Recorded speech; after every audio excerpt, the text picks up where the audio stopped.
வணக்கம். Welcome to கதை திரட்டு audio books. இந்த வீடியோவில் நம்ம என்ன கதை கேட்க போகிறோம்னா, மனசெல்லாம் மழையே கதையின் 9வது பகுதி. நம்ம சேனலை இதுவரைக்கும் சப்ஸ்கிரைப் பண்ணாதவங்க சப்ஸ்கிரைப் பண்ணுங்க. பக்கத்தில் இருக்கிற பெல் ஐக்கானை கிளிக் பண்ணி ஆல்ங்கிற ஆப்ஷனை ப்ரெஸ் பண்ணுங்க.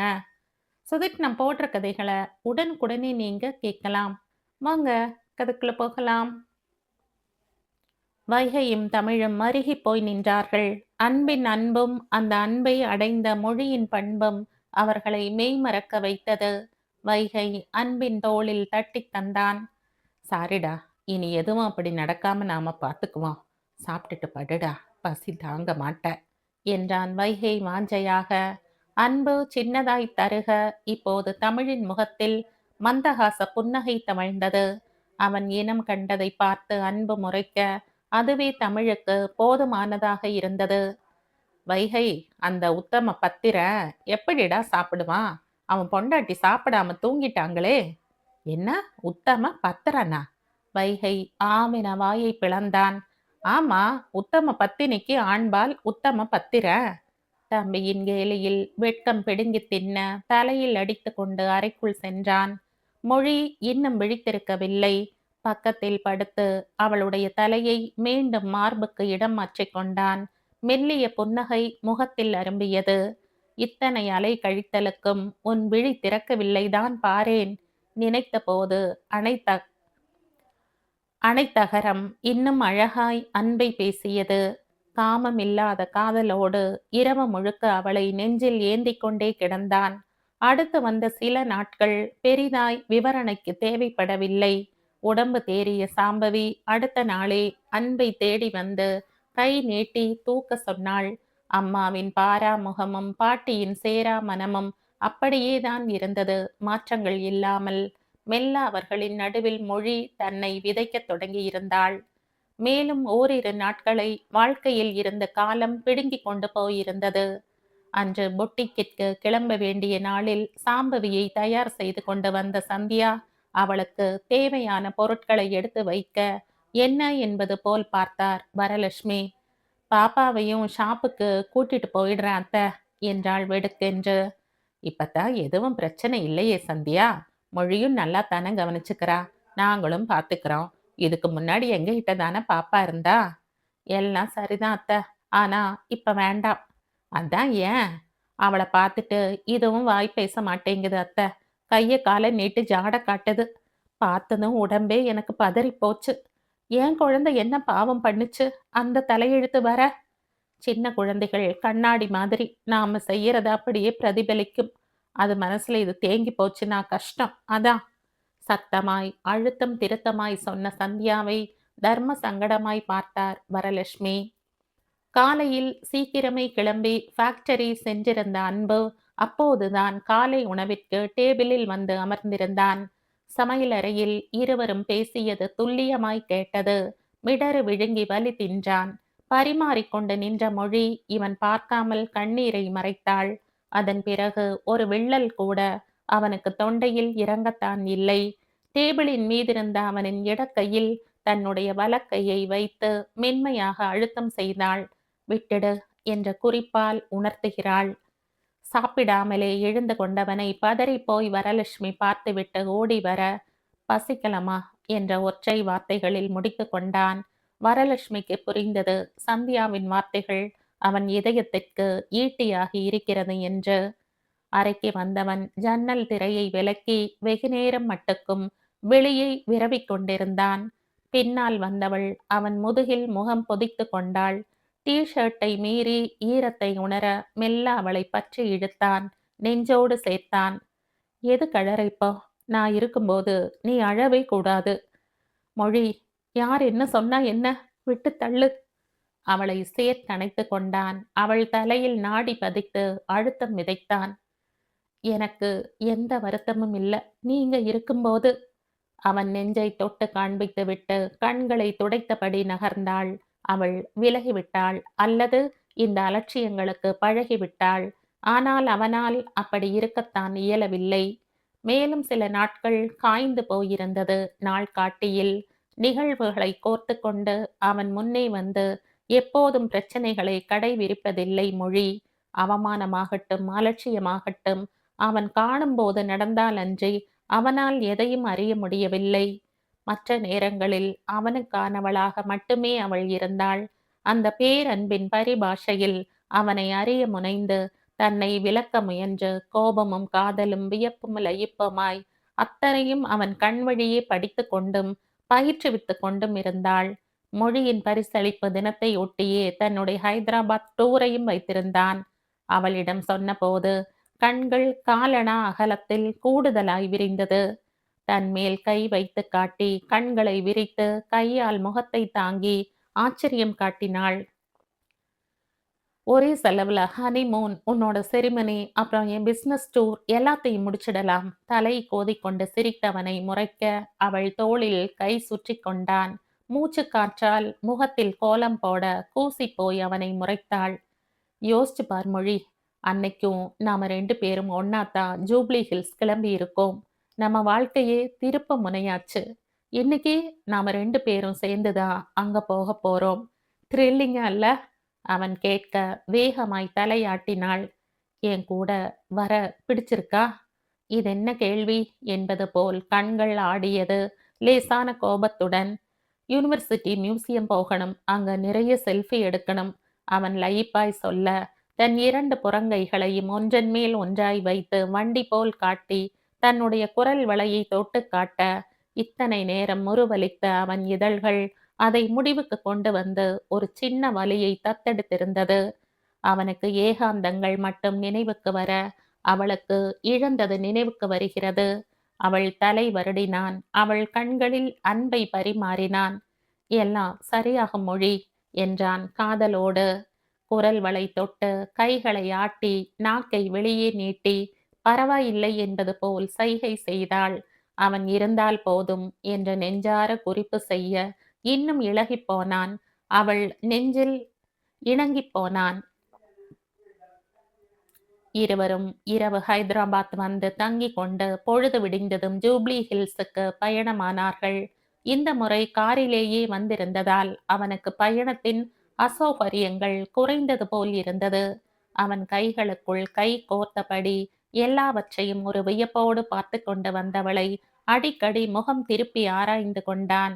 அவள் பழைய நினைவுகளில் மூழ்கி கிடக்கிறாள் என்று அவளின் நெற்றி சுருக்கங்கள் சொல்லிக் கொண்டிருந்தது. ஹோட்டல் தர்ஷித்தில் அவனுக்கு இருந்த வேலைகளை கொஞ்சம் முடித்து கொண்டு அவளுக்கு பரிசு வழங்கும் இடத்திற்கு அழைத்து வந்தான். அது நல்கொண்டா மாவட்டத்தில் இருந்தது.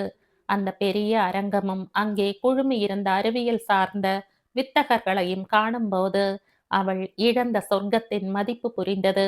அவள் கண்களை திறந்து இதயத்தையே படிப்பவனால் அவளின் கவலையையா படிக்க முடியாமல் போகிறது?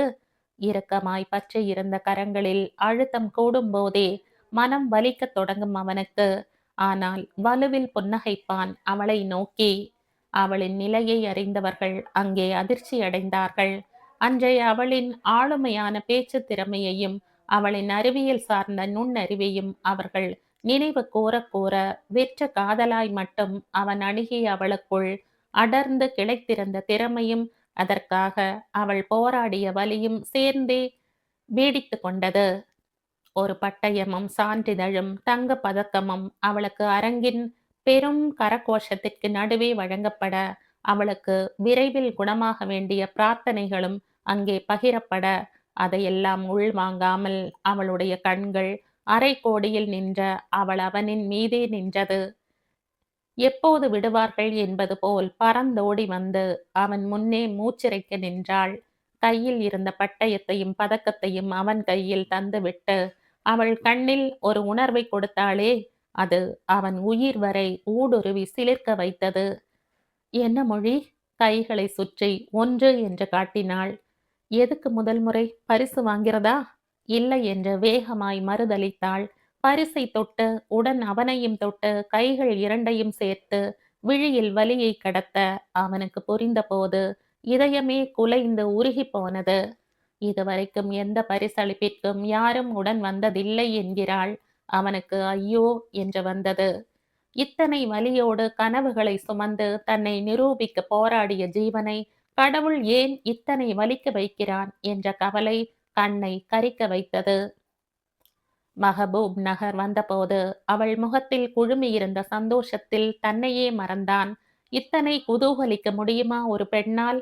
துங்கபத்திரையில் கால் நனைத்த போது அவளின் முகம் பௌர்ணமியில் கடலில் குளிக்கும் நிலவாய் முகிழ்ந்திருந்தது. ஜூரலா ஹோல்சாகர் நீர்நிலைகளுக்கு பயணம் செய்து வந்தார்கள். கார் இருந்ததால் பயணங்கள் கூகுள் ஆண்டவர் துணையோடு தடங்கல் இல்லாமல் நடந்தேறியது. நாகார்ஜுனா சாகர் அணை, கோல்கொண்டா, குல்பர்கா, சிறிசைலைம் என்று அவன் அறிந்த அத்தனை இடத்துக்கும் அழைத்து போனான். சிறிசைலத்தில் பாதாள கங்கா படகு பயணம் செய்த போது அவள் கண்ணில் வழிந்த த்ரில்லிங்கை கன்னத்தில் கை வைத்து ரசித்து கொண்டே வந்தான். அக்கா மகாதேவி குகைகளை அவன் கைகளை பற்றி கொண்டே சுற்றி வந்தாள். ஒரு வாரம் அவர்களுடையதாய் ஆகிப் போனது. அவள் விரும்பியதை எல்லாம் விழியிலேயே அறிந்து செய்தான். தேவைகளை தேடாமலேயே நிறைவேற்றி தந்தான். அந்த பரிச்சயமும் அவர்களுக்குள் மலர்ந்த அனிச்சயமும் அழகான காவியமாயிருந்தது. பிசரட் தோசை வாங்கி தந்த போது அவளுக்கு முந்தைய பயண நினைவு வந்து முறுவலித்த போது என்னவென்று அவன் விழியாலே வினவ, சில விழி அசைவிலும் சில விரல் அசைவிலும் அவள் அன்று நடந்ததை விவரிக்க, அவன் விரிந்த புன்னகையுடன் அத்தனையும் வாங்கி கொண்டு தலையசைத்து கொண்டிருந்தான். பக்கத்து இருக்கை ஆசாமிக்கு பெருத்த ஆச்சரியம். இவள் கண்ணை ஆட்ட ஆட்ட அவன் தலையை ஆட்டிக்கொண்டே இருக்கிறானே, இவனுக்கு நிஜமாகவே புரிகிறதா என்று. சார், அவங்க கண் அசைக்கிறது விரல் அசைக்கிறதும் உங்களுக்கு புரியுறதா என்றான் பெருத்த வியப்போடு. நிமிர்ந்து பார்த்தவன் அவனை முறைக்க, மொழி தலை கவிழ்ந்து சிரிப்பை அடக்கினாள். எல்லாம் புரியுது, உங்களுக்கு என்ன இப்போ என்றான் எரிச்சலாய். எனக்கு ஒண்ணுமே புரியல சார், உங்களுக்கு எப்படி புரியுது? அவன் வாயில் விரலை வைக்க, ஏன்னா அவன் என் பெண்டாட்டி என்று பெருமையாய் சொல்லி காலரை நிமிர்த்து விட்டு கொண்டான். சிறு சைலத்தில் வேண்டுதல் மணிக்கணக்கில் நீள அவள் முடித்து வரும் வரைக்கும் பொறுமையாய் மரத்தடியில் காத்திருந்தவனை பார்க்க மனசு பூரித்து போனது. ஒரே ஒரு முறை குடும்பத்தோடு திருப்பதி போய் குடும்ப ஆண்களிடம் பட்ட பாட்டை நினைத்த போது மறுபடியும் கோயிலுக்குள் போய் ஆண்டவனுக்கு நன்றி சொல்ல மனசு ஆலாய் பறந்தது. வேகமாய் வந்து அவன் கைகளை பற்றி கொண்டு பால் போல் சிரித்தாள். கிளம்பலாமா மொழி என்றான் போனை பாக்கெட்டில் செருகி கொண்டே. கோபமில்லையா என்றாள் கையாலும் கண்ணாலும். எதுக்கு கேட்டுவிட்டு தோள் குலுக்கி சிரித்தான். ஒரே ஒரு முறை குடும்பத்தோடு வெளியில் சென்று அப்போது பட்ட அத்தனை இம்சைகளும் அவள் ஹாஸ்யமாய் சொல்ல அவனுக்கு சிரிப்புக்கு பதில் தவிப்பே வந்தது. எங்கேயுமே போனதில்லையா மொழி என்றான் வேதனையாக. தலையசைத்து உதடு பிதுக்கி இல்லை என்று தலை சாய்த்து சிரிக்க அவள் தோளில் படிந்த கரங்கள் இன்னும் இறுகியது. அவள் பக்கவாட்டில் திரும்பி அவன் விரல்களில் முத்தம் வைக்க, இது கோயில் என்று சொல்லி சிரித்தான். இதையெல்லாம் இன்பாவும் அனுபவிக்கவில்லை என்று சொல்லி மொழி ஏக்கப்பட்டு தங்கை நினைவில் மூழ்க குசும்பாய் பார்த்தவன், விடு, அவளை நானே கல்யாணம் பண்ணிக்கிற என்றதுதான் தாமதம். நாகார்ஜுனா சாகர் அவள் கண்களில் பெருக்கெடுக்க அவன் விளையாட்டாய் ஆரம்பித்து வேதனையை வாங்கி கொண்டு நின்றான். முழு நாடும் கொரோனாவுடன் போராடி கொண்டிருக்க அந்த முழு நாளும் மொழியின் ஒத்துழையாமை இயக்கத்தால் அவன் போராடி கொண்டு நின்றான். கண்ணை காட்டினால்தானே என்னை படிக்கிறாய் என்று சொல்லி கண்ணை இறுக்கி மூடி கட்டிலில் கிடந்தவளை என்ன சொல்லி தேற்ற? முழு இரவும் அவளை சமாதானப்படுத்துவதிலேயே மூழ்கி போக தனக்கு வாயில் வாஸ்து கோளாறு என்று உணர்ந்த தருணம் அது. அவள் நிழலாய் அவன் வீழ்ந்திருந்தான். அவன் மொழிக்காகவே வாழ்ந்திருந்தான். நிழலாய் இருப்பேன் என்றானே, விதி அதுக்கு அத்தனை எளிதாய் விடுமா என்ன? விளையாட காத்திருந்தது கால மேகங்கள், விழுந்து உடைய காத்திருந்தது கண்ணீர் ஈரங்கள். இங்கு நீ ஒரு பாதி, நான் ஒரு பாதி, இதில் யார் பிரிந்தாலும் வேதனை பாதி. உன்னை காணாத கண்ணும் கண்ணல்ல, உன்னை எண்ணாத நெஞ்சும் நெஞ்சல்ல, சொல்லாத சொல்லும் சொல்லல்ல, நீ இல்லாமல் நானும் நான் அல்ல. நீ நனையும் போதுதான் நம்பினேன் பெய்வது பருவமழை என்று. வீடு திரும்பிய போது நாட்களின் நலிவு எல்லோருடைய மனங்களிலும் மாற்றத்தை கொண்டு வந்திருக்கும் என்று நினைத்தவன் ஏமாந்துதான் போனான். அவரவர் இடத்திலேயே நின்றார்கள். பெரியப்பா மகள் கவிதா குழந்தையோடு விடுமுறைக்கு வந்திருந்தாள். எல்லோரும் கூடிவிட்டால் டெரஸில் இருந்த வராண்டாவில் அரட்டை கச்சேரி களை கட்டும். வைகையின் குழந்தை கவிதாவின் குழந்தையும் மாறி மாறி அடிக்கும் லூட்டிகளில் வீடே அதிர்ந்து போகும். அத்தனையும் தள்ளி நின்று வேடிக்கை பார்த்து கொண்டிருந்தாள் மொழி. அங்கே நடந்த அரட்டையில் தன்னை ஈடுபடுத்திக் கொள்ள முடியாத வேதனை, தொண்டை குழியில் வார்த்தைகள் உவ்வா முள்ளாய் குத்தியது.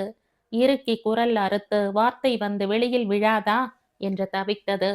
சின்ன பெண்தானே, தயக்கத்தை மீறி ஆவல் முன்னோட, முகமெல்லாம் சிரிப்போடு தமிழின் அருகில் சென்றமர்ந்து அவளை பார்க்கத் தொடங்க, சில பார்வைகளில் பரிவு, சிலவற்றில் கனிவு, சிலதில் பரிகாசம். அவள் அன்பு அங்கே இல்லை. இருந்திருந்தால் இந்த தயக்கத்திற்கோ மயக்கத்திற்கோ இடமே இல்லை. என்ன மொழி, பேச வந்தியா? கவிதா கேட்டபோது சட்டென்று அவள் முகம் சுணங்க, தமிழ் வேதனையாய் அவளை பார்த்தான். இந்த சிறு பெண்ணின் இதயத்தை உடைப்பதில் இவர்களுக்கு அப்படி என்னதான் மனமகிழ்வு? உதடு கடித்து கொண்டு மெல்ல தலையசைத்தாள். ஆனால் வந்தபோது இருந்த உற்சாகம் முகத்தில் செத்து போயிருக்க, சைகையால் அவர்கள் முன் பேசுவதை தாழ்வாய் எண்ணி மனம் வேக தொடங்கியவள் சில நிமிஷத்திற்கு பிறகு அங்கிருந்து எழுந்து சென்றாள். இரும்படிக்கிற இடத்துல ஈக்கென்ன வேலை? சந்தியா கேட்டுவிட்டு சிரிக்க, அவளோடு கவிதாவும் இணங்கி நகைக்க, வைகையின் முகம் கோபத்தில் நிறம் மாறியது. அன்பு மட்டும் இருந்திருந்தா தெரிஞ்சிருக்கும். இப்போ எனக்கு என்னவோ எல்லாரும் சேர்ந்து அன்புவ எங்க கிட்ட இருந்து பிரிச்சிருவீங்கன்னு தோணுது என்றான் விடுக்கென்று. இதென்ன வைகை, வம்பா போச்சு? சும்மா ஒரு கேலி பண்ணக்கூடாதா? அதுக்கு அவன் தனியா போயிடுவானா? எது கேலி? ஊனமா கவிதா? நீ முளைக்குச்சி உசரத்துல இருக்கேன்னு சொன்னா உனக்கு சந்தோஷமா இருக்குமா? தமிழ் சுள் என்று கேட்க கவிதாவின் மூக்கு நுனிசி வந்தது. இல்ல சந்தியா, உன்னைத்தான் ரோலர்னு சொன்னா நீ சும்மா இருப்பியா? வைகை இப்படி கேட்க அவனை குதறுவது போல பார்த்து கொண்டிருந்தாள் சந்தியா. இதெல்லாம் ஊனம் இல்ல, சின்ன குறைகள். அதை சொல்லும் போதே இப்படி கோபம் வருது உங்களுக்கு? அப்ப மொழியை சொல்லும் போது அன்புக்கு வராதா? எந்த விலை கொடுத்தாலும் அவனை எங்களால இழக்க முடியாது. சும்மா டீஸ் பண்றதை விட்டுட்டு நல்லவங்களா மாற முயற்சி செய்யுங்க. இல்லாட்டி நடிக்கமாவது செய்யுங்க. உறுதியாய் வந்து விழுந்தது வார்த்தைகள். காலையில் இருந்து ஏதோ பரபரப்பில் இருந்தாள் மொழி. குளித்துவிட்டு வந்து பெல்ஜியத்தின் முன் நின்று தலை துவட்டியபடி அவளின் பரபரப்பை பார்த்து உதடு பிதுக்கி காரணத்தை தேடித் தோற்றான். அலைபேசியில் ஏதோ குறுஞ்செய்தி வந்து விழுந்து கொண்டே இருந்தது. டொக்கிய சத்தத்தில் கொஞ்சமாய் யோகித்தான். பேச்சு அம்மா வீட்டோடு போகிறது என்று. அலைந்து கொண்டிருந்தவளை தன் முன்னே நிறுத்தி வைத்தான். முகம் உயர்த்தி என்னவென்று புருவம் தூக்கி கேட்டான். கையை இடுப்புயரத்திற்கு காண்பித்தாள். வலப்பக்கம் மூக்கை தொட்டாள். கையை குழந்தையை தாளாட்டுவது போல காட்டினாள். ஒற்றை விரலை கீழ் நோக்கி காட்டினாள். இன்று இன்பாவிற்கு பிறந்த நாள். ஓ சூப்பர், இன்பாவை பார்க்கணுமா மொழி? எப்படி மனதை படம் பிடிக்கிறான் எக்ஸ்ரே கண்ணன். ஆம் என்ற தலையசைத்து கை இரண்டையும் கூப்பி தலைக்கு மேல் சைகை செய்தாள். எந்த கோயிலுக்கு? புல்லாங்குழல் இசைத்தாள். கிருஷ்ணர் கோயில். சாயங்காலம் ரெடியாரு, நான் வந்து கூட்டிட்டு போறேன். கிஃப்ட் வாங்கிட்டு வரட்டுமா? என்ன வேணும்னு சொல்லு. தலையை துவட்டி கொண்டே கேட்டான். எப்படி புரிகிறது இந்த ராட்சசனுக்கு? எதுவும் சொல்லாமலே தலையை ஆட்டிவிட்டு நகர்ந்தவளுக்கு ஏதோ தோன்ற அவன் முன்னால் வந்து நின்றாள். ஆட்காட்டி விரலையும் நடு விரலையும் மடக்கி கண்ணில் வைத்து காட்டி கூடாது என்பது போல் சைகை செய்ய அவள் தலையில் வலிக்கு கொட்டினான். ஏது என்ன பொறுக்கின்னு முடிவு பண்ணிட்டியாக்கும்? ஏதோ மச்சினி ஆச்சேன்னு அன்னைக்கு என் வாயில வாஸ்து சரியில்லாம உங்கிட்ட வம்பு பண்ண போய் ஒரு நாள் வாடகை 3000 ரூபாய் வேஸ்டா போச்சு ஹோட்டல் ரூமுக்கு. உன்னை கொஞ்சம் வேண்டிய ஹனிமூன்லயே கெஞ்சியே முடிச்சேன். இப்ப சைட் அடிக்க கூடாதுன்னு எச்சரிக்கை வேற. அவன் ஏகாந்தமாய் சிரிக்க அவள் மாற்று சிரிப்பை மனசார பரிமாறிவிட்டு அங்கிருந்து அகன்றாள். கிருஷ்ணர் ராதையோடு பார்வை பரிமாறலின் போதே சிலையாகி இருந்தார். வைத்த கண் விலகாமல் பார்த்து கொண்டிருந்தாள். இது போன்ற அந்யோன்யம்தான் அவர்களுக்குள்ளும். காரில் வரும்போது அவளுக்கு டிரைவிங் கற்றுக் கொடுத்து கொண்டே வந்தான். வேண்டாம் என்று சிணுங்கியவளை கோபமாய் முறைத்தான். எல்லாம் கத்துக்க மொழி. சும்மா அடம் பண்ணாத. நாளைக்கு எல்லா இடத்துலயும் நான் உன் கூட வந்துட்டே இருக்க முடியாது. உன்கிட்ட எந்த குறையும் இல்லன்னு முதல்ல நீ நம்பணும். அப்பத்தான் உன்னால சாதிக்க முடியும். சும்மா கழிவிறக்கப்பட்டுட்டு ஒரு அறைக்குள்ள முடங்கி கிடக்கிறதுக்கு பேர் வாழ்க்கை இல்ல. சோம்பேறித்தனம். அதுக்கு பிறகு அத்தனை விஷயங்களும் தன்னால் வந்தது. பைபாஸில் இருந்து மெயின் ரோடு வரைக்கும் அவள் கைகளுக்குள் சிக்கிய அவன் கைகளில்தான் ஸ்டீரிங் ஒடிந்தது. இன்னும் 1 வீக் கத்துக்கிட்டா போதும் மொழி. அப்புறம் பாரு, எனக்கு நீ டிப்ஸ் குடுப்ப. காதலாய் காதுகளுக்குள் கிசுகிசுத்தான். ஒரு சின்ன இடைவெளிக்கு பிறகு இன்பாவை பார்த்த நொடி இத்தனை நாட்களின் ஆற்றாமையை முதிர்ந்து போக அப்படியே கரைந்து போய் கட்டிக்கொண்டு சிரித்தாள், அழுதாள், என்னென்னவோ செய்தாள். அவர்களுக்கு தனிமை தந்துவிட்டு கார் அருகில் நின்று ஊரை வேடிக்கை பார்க்க தொடங்கினான். மொழி, எப்படிடி இருக்க? உன் முகம் ரொம்ப நல்லா இருக்கேன்னு சொல்லுதடி. கட்டிக்கொண்டு இதழ் முத்தம் வைக்க கண்கள் தானாய் அவன் முகம் பார்த்து சங்கடப்பட்டது. அம்மாவை பற்றிய விசாரிப்புகள், குடும்பத்தின் கோபத்தை பற்றிய நிலைப்பாடுகள், மெல்ல மெல்ல அத்தனையும் சைகையாகவும் கண்ணீராகவும் பரிமாறிக்கொள்ளப்பட்டது. உன் இன்சிடென்டால எனக்கு பிஜி படிக்கிற வாய்ப்பு முடிஞ்சு போச்சு மொழி. அப்பாவும் பெரியப்பாவும் என்ன அந்த பிரதீப் தலையில கட்ட பெரிய யோசனையில இருக்காங்க என்றாள் வருத்தமான மனநிலையோடு. வேகமாய் கை அசைத்து அவன் வேண்டாம் என்று மறுத்து சொன்னாள். நான் செய்ய மாட்டேன்டி. அதுக்கு பதிலா தும்ப செடியில தூக்கு மாட்டிட்டு செத்து போயிடலாம். அந்த பிரதீப் முதுகெலும்பில்லாத கோழை. பாப்போம், நிலைமை இன்னும் கை மீறல. இன்பா இவளை விடவுமே தைரியமானவள். அவளால் எந்த நிலையையும் சமாளிக்க முடியும். எதுவானாலும் நாங்க இருக்கோம் என்று அன்பை கேட்காமலே உறுதி தந்தாள் அவள் கைகளை பிடித்து. சரி சொல்லு, மாமா எப்படிடி என்று காதுகளுக்குள் கிசுகிசுத்தாள். காட்டுவதற்கு எதுவும் இல்லாததால் உள்ளே இருந்த கடவுளை கண் காட்டினாள். மொழி, இறுகு அணைத்தவள் வார்த்தைகளே இல்லாமல் விசும்பினாள். அம்மா கிட்டேயும் பெரியம்மா கிட்டேயும் போய் சொல்றேன்டி. அந்த தாய் மனசுக்கு இதை விட என்ன சந்தோஷம் இருக்க போகுது? முடிந்த அளவு அவள் கன்னத்தை ஈரப்படுத்திவிட்டு கிளம்ப இன்பாவை காரில் அழைத்து வந்து மெயின் ரோட்டில் நின்று ஆட்டோ பிடித்து பத்திரமாய் அனுப்பி வைத்தான். உடன்பிறப்ப பார்த்தது முகத்துல கூடுதல் வெளிச்சமா இருக்கே என்று அவளை கேலி செய்ய அவன் தோளில் தலை சாய்த்தாள். மொழி, இன்பாவ தமிழுக்கு பார்த்தா என்ன? அவனுக்கும் விருப்பம் இருக்கும்னு தெரியும் எனக்கு. அவன் காரை செலுத்தியபடியே கேட்க மொழியின் சிந்தனை மெல்ல விரைந்தது. தாத்தாவின் சாபத்தின் அச்சம் அவள் நெஞ்சில் உறைந்து கிடக்கையில் அவள் எப்படி இன்னொரு திருமணத்தை முன்னெடுக்க முடியும்? என்றாலுமே அவன் கேட்டது மனசிற்குள் அலை அடித்து அடிவானம் தொட்டது, மறுக்க முடியாதுதான். மெல்ல வானம் மழைத்தாளம் போட்டு கொண்டிருந்தது. ஜன்னல் வழி தெரித்த மழைத்துளிகள் அவள் கன்னத்தில் நீர் பொட்டு வைக்க அந்த ஆனந்தத்தை முழுக்க அனுபவிக்க இயலாமல் கீழே இருந்து பானுமதி பாட்டியின் அழைப்பு வந்தது. கீழே போனாள். எல்லோரும் கோயிலுக்கு போக தயாராக நின்றார்கள். தன்னை ஏன் அழைக்கவில்லை என்ற சின்ன சலனம் கண்களில் எட்டி பார்த்தாலும் அதை காட்டிக் கொள்ளாமல் பொதுமையாய் சிரித்தாள். வரலட்சுமியோ கல்யாணியோ இன்னும் முகம் கொடுத்து பேசவில்லை. பாட்டி மட்டும் கொஞ்சம் இணங்கி வந்திருந்தாள். மொழி, கபாலீஸ்வரர் கோயில் போயிட்டு அப்படியே கொஞ்சம் ஷாப்பிங் போக வேண்டி இருக்கு. முடிச்சுட்டு வந்துடுறோம். நைட்டுக்கு டிஃபன் பண்ணி வச்சுடு.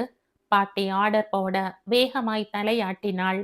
நிஜத்தில் அவளுக்கு சமைத்தே பழக்கமில்லை. அதுவும் இத்தனை பேருக்கு என்றால் மலைப்பாய் இருந்தது. வேகமாய் உள்ளே சென்று பேப்பரில் எழுதி கொண்டு வந்து பாட்டியிடம் நீட்டினாள். பானுமதிக்கு நிகழ்வாய் இருந்தது.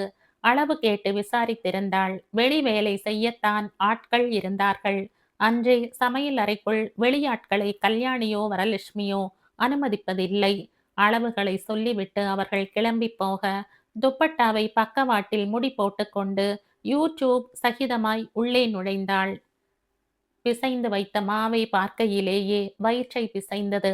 அத்தனையையும் எப்படி சுட்டு எடுக்கப் போகிறோம் என்று அவள் களைத்து கொண்டிருந்த நேரம்தான் அன்பின் காரும் தமிழின் காரும் அடுத்தடுத்து வர அப்பாடா என்றிருந்தது. மாவு பூசிக்கொண்டு நின்றவளை பார்க்க சிரிப்பு வந்தாலும் மனதின் ஒரு ஓரத்தில் ஏனோ வலித்தது. கிளம்பி போனவர்கள் அவளையும் அழைத்து போகவில்லையே என்று.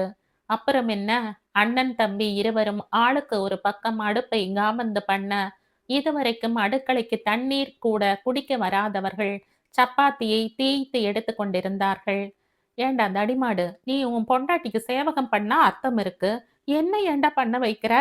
தமிழ் அலுத்து கொள்ள சட்டுவத்தால் அவன் தோளில் ஒரு சூடு இழுக்க துள்ளி போய் தேய்த்து கொண்டு நின்றான். ட்ரைனிங் எடுத்துக்கடா, இப்ப சுட்டு வச்சா நல்லா திம்பதானே?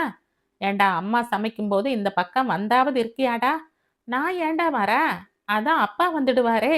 கண்கள் சிமிட்டி அன்பு சிரிக்க தமிழும் அவனோடு இணைந்து கொண்டான். ஒரு வழியாய் 3 பேரும் ஏதோ செய்து முடித்திருக்க திரும்பி வந்தவர்கள் முகத்தில் உணவு உபயத்திற்கு சந்தோஷம் வரவே இல்லை. என்ன சப்பாத்தி இது, விழவே முடியல. இதத்தான் 2 ஆம்பளை பிள்ளைகளையும் துணைக்கு வச்சுட்டு செய்தாளா? தெரியாதுன்னு பட்டுன்னு சொல்லியிருந்தா ஹோட்டல்லையாவது பார்த்திருக்கலாம். கல்யாணி வெடுக்கென சொல்ல மொழியின் முகம் சுருங்கித்தான் போனது. இது முதல் அல்ல. இதற்கு முன்னும் பின்னும் நிறைய அவமானங்களையும் புறக்கணிப்புகளையும் அன்பு பார்த்தது பாதி பார்க்காதது பாதி என்றுதான் நடந்து கொண்டிருந்தது. குடும்ப பொறுப்புகளில் அவளை இணைத்துக் கொள்வதோ வேலைகளை தருவதோ அவனுக்கு மாற்று கருத்து இல்லைதான். ஆனால் அங்கே ஒரு மாற்றாந்தாய் மனப்போக்குடன் அவளை புறக்கணிப்பதும் வேலைகளை திணிப்பதும் அவனுக்கு வலித்தது. அவளின் தேவை அவனுடைய அருகாமை மட்டும்தானா? ஒரு பெண்ணிற்கு மனைவி என்ற அடையாளத்தை தவிர வேறு எதுவும் இல்லையா? அதுவும் மொழி போல் திறமையும் ஆர்வமும் உள்ள பெண் தன் அவயத்தில் ஒன்று குறைந்து போனதால் மாற்று குறைந்து போய்விடுவாளா என்ன? எண்ணத்தில் திண்ணத்தை விதைக்க அவளோ கிண்ணத்தில் வண்ணத்தை கொண்டு வந்து அவன் முன்னே நீட்டி இட்டுவிட சொன்னாள். மருதாணி. அவள் முகத்தையே பார்த்து கொண்டு நின்றான். அன்று ஹைதராபாத்தில் வெற்றி பட்டயம் வாங்கிய போது அங்கே சிலாகித்து அவளை பேசியது நினைவு வந்தது. அந்த அறிவு சுடரை அணைக்கவா அவளை அணைத்தான்? இத்தனை காலம் அடக்குமுறையால் தன்னை அறியாமல் இருந்தவள் இப்போது அன்பை காட்டி அடக்கி வைப்பது என்ன வகை நியாயம்? அவள் உணர்ச்சிகளை கையாண்ட முழுமையை அவள் உணர்வுகளுக்கு தர தவறி போனோமா? யோசனை வாசனை வீச அந்த இரவு முழுக்க சிந்தனையில் மூழ்கி கிடந்தான். செப்டம்பர் 23. சிக்னலில் கார் தவம் கிடந்த வேளையில் எதிர் சாலை சுவற்றின் விளம்பரம் அவன் கவனம் ஈர்த்தது. செப்டம்பர் 23 உலக சைகை மொழி தினம். அதென்ன சைகை மொழி? அவசரமாய் மொபைலை எடுத்து அந்த விளம்பர எண்ணை குறித்து கொண்டான். மறக்காமல் மாலையில் விசாரித்து கொண்டு அங்கே போய் நின்றான். கொய்யா மரம் வைத்த காற்றோட்டமான வீடு. சின்ன போர்டு மாடியில் மாட்டப்பட்டிருந்தது. அன்பை அதிகமாய் பேசுபவர்களால் தான் சேவையில் தங்களை இழக்க முடியும். அந்த பெரியவரும் அன்பு குடிகொண்ட விழிகளில் இருந்தார். ரொம்ப சந்தோஷமா இருக்கு, உங்க ஆத்துக்காரிக்காக இத்தனை தூரம் வந்து பேசிண்டு இருக்கேள். அவ ரொம்ப கொடுத்து வச்சவா. அவர் வெற்றிலை சீவலை வாய்க்குள் குதப்பிக் கொண்டே சொன்னார். மார்புக்கு குறுக்கே கட்டி கொண்டு அமர்ந்திருந்தான். நோக்கொன்னு தெரியுமோ, மனுஷாலோட ஆதிமொழியே சைகைதான். தன்னோட தேவைகளை அப்புறம் எப்படி மற்றவாளுக்கு அவங்க சொல்லி புரிய வச்சிருப்பாங்கன்னு நினைக்கிறேள். நமக்கு பூர்வீகம் கும்பகோணம் பக்கம். குடும்பத்துல பாதி பேருக்கு காது கேட்காது, பாதி பேச்சுதான். அது என்னவோ ஜெனட்டிக்காம். எழவு யாருக்கு அதெல்லாம் புரியறது? அவாகிட்ட எல்லாம் பேசி பேசி நான் இந்த துறையில ஆர்வம் ஆயிட்டேன். ஏஎஸ்எல் பத்தி கேள்விப்பட்டிருக்கேளா? இல்லை என்று உதடு பிதுக்கினான். American sign language. சைகை மொழியில ரொம்ப கஷ்டம் அது. ஒரு கையில தான் 26 எழுத்துக்கும் சைகை காட்டிடுவா அவையெல்லாம். But British and Indian sign language do good. நம்மளுக்கு 2 கையாலேயும் காட்ட முடியும். இந்த சைகை மொழியை முறைப்படி தெரியாதவங்களுக்கு புரிஞ்சுக்க நிறைய செயலிகள் வந்தாச்சு. அதனால் இப்பெல்லாம் சுலபம் ஆயாச்சு. சைகை மொழி செய்தி வாசிப்பாளர் விஜயா பாஸ்கரன் புதிய தலைமுறையில வர்றாங்களே, அதே மாதிரி உன் ஆத்துக்காரியை ஆக்கிடலாம். அழைச்சிட்டு வாங்கோ. உன்னை பார்க்கும்போது நானும் ஒரு ஆம்பளையா பெருமையா இருக்கு. சைகை மொழி காட்டுறவங்களுக்கு கண்டிப்பா வாய்மொழி இருக்கணும்னு அவசியம் இல்லை. இன்னைக்கு உலக சைகை மொழி நாள். மனசார சொல்றேன், நீ 1000ல் ஒருத்தண்டா அம்பி. அந்த மூத்தவர் முதுகு தட்டி அனுப்பி வைக்க மனம் சிறகின்றி பறந்தது. மெல்ல மெல்ல தன்னுடைய தங்க கிளிக்கு சிறகு முளைத்து நீள்வது போல் இருந்தது. வீட்டில் வந்து சொன்னபோது விசித்திரமாய் பார்த்தார்கள். வைகையும் தமிழும் தான் கை தட்டி ஆர்ப்பரித்தார்கள். வாய் பேசாதவ எப்படிடா செய்தி வாசிப்பா? வரலட்சுமி அலுப்பாய் கேட்க அரை மணி நேரத்தை செலவழித்து அவன் சொல்லி முடிக்க, கொட்டாவி விட்டு தன்னுடைய ஆர்வமின்மையை அம்மா பதிவு செய்ய, அதை பார்த்து சந்தியா சிரித்தபடி எழுந்து போக, உள்ளபடி மனதிற்குள் குன்றிப் போனான் அன்பு. எத்தனை இகழ்வு மனித மனங்களில்! நல்லவர்களாய் இருக்க விரும்பாவிட்டாலும் எதற்காக கெட்டவர்களாக தங்களை சிருஷ்டித்துக் கொள்கிறார்கள்? அம்மாவின் அன்புள்ளம் அவனுக்கு நன்றாகவே தெரியும். அவள் எந்த இடத்திலும் மொழியை வெறுக்கவில்லை. அவளின் குறையை மட்டுமே வெறுக்கிறாள். அத்தனை இகழ்வுகளையும் அள்ளிக்கொண்டு அதை நிகழ்வுகளாய் மாற்ற அவன் உறுதியாக நின்றதன் விளைவு அடுத்த நாளில் இருந்து அவளின் பயிற்சி வகுப்புகள் தொடங்கிப் போனது. அவள் குதூகலமாய் வந்த நிமிஷமே அவள் எண்ணத்தின் ஏக்கம் புரிய, இத்தனை நாள் அதை எண்ணாத தன் மீது கோபம் வந்தாலும் எண்ணி 3 மாதத்தில் அவள் அத்தனையும் விரல் நுனியில் வேகம் காட்டிய போது அப்படியே நெக்குருகி போனான். எத்தனை திறமையும் ஆர்வமும் உள்ள பெண்! இந்த 3 மாத இடைவெளியிலேயே அவளை அழைத்து போய் வரும்போதே கார் ஓட்ட கற்றுத் தந்து லைசன்ஸும் எடுத்து தந்திருந்தான். எதற்கு என்று அவள் விழி விரித்து வியக்க, மேடம், டிவியில நியூஸ் வாசிக்க போறாங்க. அப்புறம் தனி கார் இல்லாம எப்படி? அவன் கண் சிமிட்டி சிரித்த போது சட்டென்று பயமாக இருந்தது.